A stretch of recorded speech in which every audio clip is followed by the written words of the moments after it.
नमस्कार मैत्रिणींनो, तर आज आपण विदर्भाची स्पेशल डाळ भाजी झणझणीत आणि चमचमीत अशी बनणारी रेसिपी बघणार आहोत।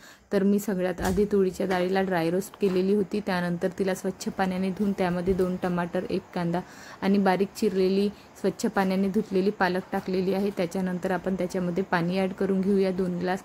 त्यानंतर हळद टाकून हळदीला छान मिक्स करून घ्यायचे आहे। कधी कधी काय होते, हळदीला मिक्स नाही केलं तर हळद एक साईडनीच लागते। त्याच्यानंतर कुकरच्या कमी पावरमध्ये 4 शिट्ट्या काढून घ्यायचे आहे आपल्याला। त्याच्यानंतर तडका तयार करूया आपण।